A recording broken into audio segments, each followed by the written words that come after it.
It's that time of the year to do lists. I've been looking forward to making this video for a while. It's my top 10 favourite games of 2023.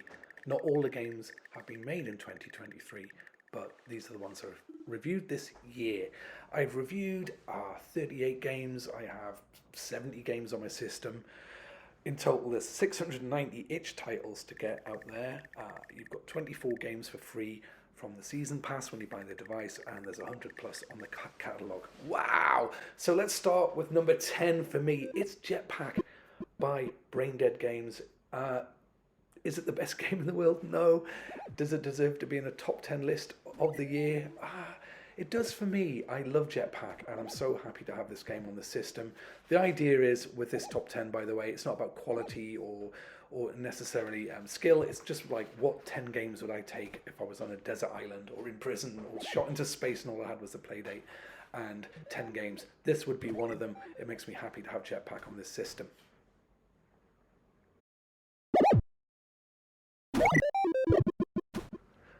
Number 9, very tricky. I had 2 to choose from. Executive Golf DX, I loved. I gave it an 8.7 at the time. It was the first game I reviewed on this channel, and you ping a ball around using the crank for the angle and the A and B buttons to get the ball across all these frustrating as hell obstacles. But it's just a great game, and it's so singular to the Playdate. I really like my time with it, but would I go back and play it time and time again? No, but I would with Castle Tintagel, which I reviewed recently and giving it an 8.6. Honestly, I haven't got past the first boss. I know that's tragic, especially as a games reviewer, but I got so far and then got distracted with other stuff. But I really can't wait to get really back into this. And if I was stuck on a desert island, this is the sort of rich, fun, well-made game that I really want to have in my pocket.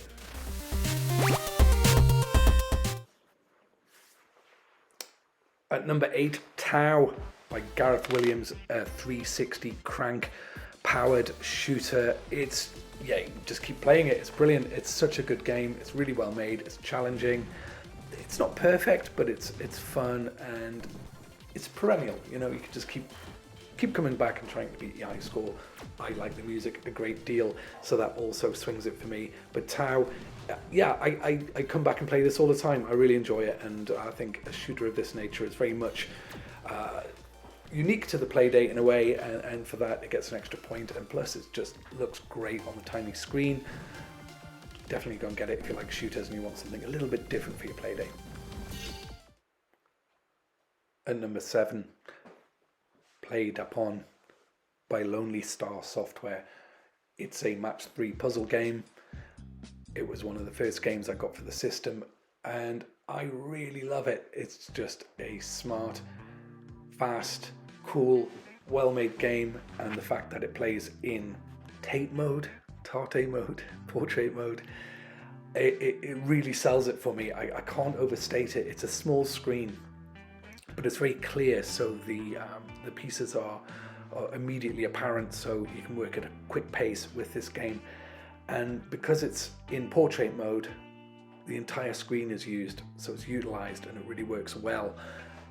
Yes, the buttons could be thought of as being a bit awkward, but it really doesn't play out that way. And I have big hands, and this game is so comfortable, and I played it for hours and hours and hours. I haven't gone back to it for a while, but I will do. It does have a limit at the end. At a certain point, you're kind of just mashing the buttons like crazy. It's not quite as balanced as, say, other, you know, falling block games or match 3 games, but it's a really good time on the Playdate.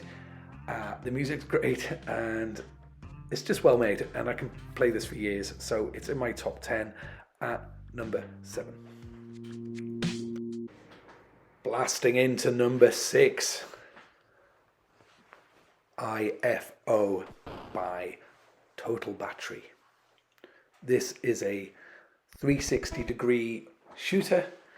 You use the crank to turn your craft around. It's automatically shooting for you, and you just have to hit baddies, avoid their weapons, collect special power-ups, defeat a boss. I'm not sure why I like this game so much. It's just so well balanced. It works in the kind of learning curve way that the best shooters do. It gets harder, it becomes more challenging. it's really pleasing. There's a real sense of space when you play this game, which I really enjoyed. It's never confusing once you get the sort of the gist of what's going on. Big fan of this game. It feels like it's just made for the Playdate. I'm sure it can exist on other platforms, but with a crank and everything, a screen. Love this game. I gave this a solid 8. I think I might give it a bit more these days, but a solid 8, and I do go back and play it, so I think IFO definitely deserves a place in the top 10 of the year for me. Number 5. P Racing by Resolve Productions. Number 5. How can it be mid-ranking? You might be thinking. Ooh, the controversy. Wait until you see what's in the top 5. P Racing is a tour de force, I think. It would be safe to say, for the Playdate system. It looks incredible. Again, on YouTube, and maybe if you're watching this on your phone, it might look a bit pixelated, but on the tiny Playdate screen, it's so sharp. It looks really good. It moves like butter. It's just beautiful. There's lots to do in this game, lots of sub challenges and things like that. It's a real showcase for the system, and a definite must-have. It's one of the highest ranking games I think I've reviewed. It got 9 out of 10. Well deserved to this day, and I will continue to play this for a long time to come. A definite must for your Playdate. At number 5. Coming in at number 4 and beating P Racing, chess.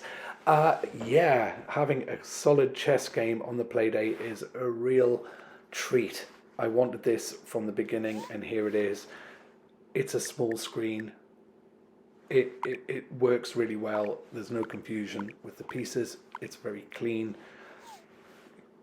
The physical buttons are nice, and that's what makes this better than a phone chess game, in my view. It's so portable. Is it a great chess engine? I don't know. I'm not skilled enough to really comment on that, but I'm having a great time with it. I'm on the first level. I haven't beaten it. There's 6 levels to beat. I'm sure it's a stiff challenge for any chess player out there. It's great to have it in your pocket. So it's my desert island game. You know, you're going to play chess forever. So yeah, that's why this is in here at number 4. I gave it an 8 when I reviewed it. It's by Trent Roberson, and it's a great game to have on your Playdate. At number 3, we have Quino by Ted Rockoff, and I'm sorry if I mangled your name, Ted. I wanted a falling block game of this type for the Playdate since having the Playdate, even before the Playdate arrived. I was like, this is what I want. I want a really super sharp, nicely implemented falling block type game in a portable format that isn't a phone. I've had it on a phone, I've got it on the Switch, I've got it everywhere. I just want a really nice portable version of it. I had the Game Boy Micro version of it, which is fine, but it's so uncomfortable to play it on such a tiny device. I never get uncomfortable playing this game, even when it gets fast and frantic, and you've been playing it for quite a while. So I'm really happy to have this on the system. It's definitely a desert island game for me. I can play this thing forever. I've played it since '89, so that's why it's at number 3. At number 2, the Playbook e-reader. Ooh, controversial, but not really. To have a competent, clean, comfortable, easy to use Playbook e-reader on this device, a thing this size, is just such a fantastic thing. I don't know if it's just because I'm a big reader. I don't like e-readers. I don't use them. I prefer physical books and magazines and such, graphic novels and so on. But to have just, I don't know how many books, thousands of books, I guess, at your disposal for free on your Playdate is just fantastic for me. I've read a short story series on it, and it was perfectly comfortable. I really enjoyed it. It was a Philip K. Dick short story series.